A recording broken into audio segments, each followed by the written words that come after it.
Hello everyone, every good name is taken here, and welcome to another video of the Big Project series where we will be reviewing all tier 10 tech tree tanks. And this week again it's my turn. We are doing this series together with Pantoufleee and Ninja. Link to their channels is in the description. And today's turn is the Yak Panzer E100. And yeah, we'll just go straight to the stats of this tank while we have a look at how I played this game in the background. To start us, this tank has a 17 centimeter gun, very big boom, second biggest gun in the game after the Death Star. You have 299 millimeters of AP penetration, which is very high, meaning you don't need calibrated shells. You have therefore 800 alpha damage, and with your reload time of roughly 15 seconds, you get a DPM of 3200. You have an okay shell velocity of 900 meters per second. It's not too good. If we have a look at the heat, we will see that this tank gets 380 millimeters of penetration with its heat. And therefore loses some damage, of course, and goes down to 680. And if we have a look at DHE, you can do an average of 1200 damage, but you drop down to 85 millimeters of HE penetration. Your aim time is okay, it's 2.5 seconds, and your dispersion of 0.31 is pretty solid as well. You only have 6 degrees of gun depression, so playing on ridgelines is not the easiest thing to do. And as this tank has no turret, you have a limited gun arc. And for this tank, it's 12 degrees to the left and 12 degrees to the right. So 24 degrees of gun arc you have. Your speed in this thing, as you are in E100 hull, is not that great. It is 30 kilometers per hour top speed forwards and 12 backwards, and with an engine power of 1300, which is quite a big amount, you can get up to an effective horsepower per ton of 9, meaning your acceleration is as slow as some super heavies, so don't expect this thing to go quick anyway. Camo is not really something this tank has, as it is quite tall, so we don't need to talk about it. And yeah, this thing has on base 2000 hit points, so pretty good for a tank destroyer, but pretty average lately as well. But if you consider that something like a grill has 1800, it's a pretty good amount. Anti-armor, which I will talk a bit more in the garage, has for its quote-unquote turret, wait, no, it doesn't have a turret. For its whole armor, it has 200 in the front, 120 in the side, and 150 in the rear. So not too bad armor wise. It has quite the superstructure, so shooting heat into it is gonna hurt you quite badly. And yeah, ending the game here, 6 kills in a platoon, both doing an ammo rack. That ammo rack at the start there against that STI was quite filthy, but very lucky as well. And with my platoon mate here, we did a pretty good result of this game, and not too bad. And now let's just have a quick look at the armor. So you have quite a good sloped lower plate, which is of course a weak spot, so you want to hide that, maybe against behind some rubble or ridge line or whatever. But 6 degrees of gun depression isn't a lot, so going on ridge lines is not something you want to do. The upper plate is very strong and very well angled as well. You have kind of a weak superstructure, even though it is on a good angle, like 30 degrees. Just shooting premium rounds at it, or TNTDs with AP will penetrate here, so be careful about that. You can also splash the engine deck of this thing with HE. You might not pen, but you can do critical module damage, such as setting this tank on fire. This thing has a cupola, which is, it can be tough to hit if you play and hold down, and if you wiggle your tank a bit. Can be bounced as well if you hit it a bit on its turret deck, and yeah, side. Pretty weak. Don't shoot it up here, you might bounce and just might stick into the tanks, and if you shoot too low as well, and of course the bank, not a lot of armor either, so yeah.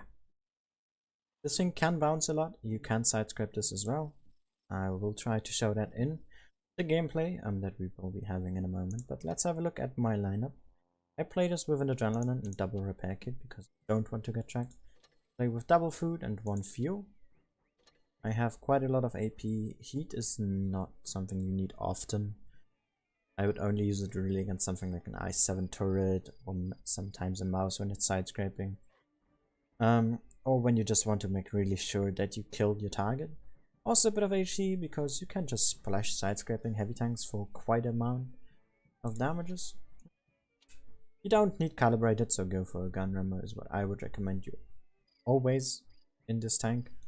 Then increase your aim time. You won't really be ramming stuff as your tank is quite slow unless they ram into you. I would go for a defense system. I run this thing with extra armor to just make those superstructures a bit better, because I don't want to get pinned with heat all that often. The toolbox is always quite nice in a turretless tank destroyer, and so that your tanks repair quite quick. And then of course optics, because I play this tank in front line, and a bit more traverse speed because you don't want to get circled. And that's basically my loadout, and let's just have a look how this tank can perform in some live gameplay. As the replay was a bit unexciting, but the result was pretty good. We have to agree on that. Even though the Amorek made it to be that high to begin with. We got a very good matchmaking here, only 2 tier 10s per team. 2 Sheridan, 1 Sheridan in each team, and we basically face off against the 57 heavy. I will play in the middle here. They also have 2 tier 9 tank destroyers and 2 heavy tanks and 1 medium. So it could be quite strong here, but it seems that it is opting to go to the city, so we will follow the Sheridan and play on the right side of the cap. I'd like to play here, but I do not want to have this thing be alone, because you don't have the reload to fight yourself out of situations, so you might want to avoid being alone somewhere, especially since you can get flanked. So nothing's spotted just yet. Have a peek in the middle here. Side scrape out. We meet an SDI, and thanks to the pen we didn't have to aim too much to penetrate. Want to side scrape here against that. There's 2 tanks on my flank, so that's quite unfortunate here. Don't want to use my repair kit just yet. And we just Amorect another 57 heavy. An STI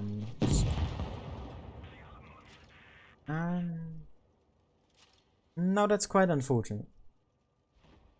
As you saw, we got caught out in the open. We had a Sheridan and a PTA shooting in our side. We had 3 heavies here. So not the best round, and I will make a cut and we will go straight into the second game, because this was a bit short. Now, going straight into game number 2, what we can learn from the last game is definitely do not go into such a position.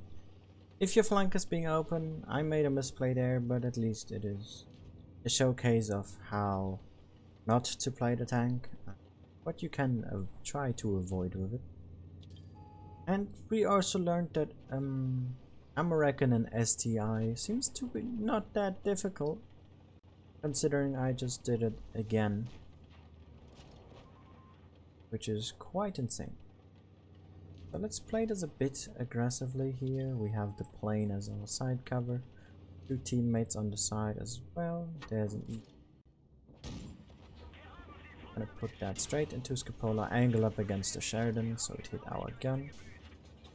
This tank doesn't have the best base accuracy, so we want to keep the gun intact. And excuse me for that. seems that the ping just went really high together with the FPS going really low. That lag spike there. No need for an HE there against the one-shot Sheridan. Put on the adrenaline here. I do want to do a bit more damage in this round. I'm gonna use my overall damage a bit more efficient here. Not going for that one shot. And messing up an HE on that E1 there as well. Wasn't the best shot. Could have aimed that better. And that's what you should try to do. Especially when shooting HE. Failed an HE again. I was a bit too close there this time. So my aim was off by quite a bit amount. We are gonna finish off this kill here. Have a look if we can put maybe one more into that 113 here, and this should be a victory. That E1 there with a one shot not really gonna be able to do a lot, as we still have a full E100. I'm still on a good amount of hit points, and the Sheridan there is also still on 1000. 113 has been picked up, and now it's just the E1 left. And the team will be able to pick him up fairly shortly, and yeah. Haven't been the best live games for sure, but I think it showcased what this tank can and cannot do. You can definitely try and utilize your HE with this tank, as it has a massive alpha damage of 1200. But of course you need to aim for it. I didn't aim too well this game, so I did not manage to pen those. But if you aim a bit better, you will be able to do so. And we still managed to pick up 2.8k damage. Not a bad result. Not a bad tank, definitely. Some people are sleeping on it. I'm seeing how strong the E3 currently is. But if you want to have a bit of a go at German steel, you can definitely go for this tank. I hope you enjoyed this video, and see you all again next time. Bye bye.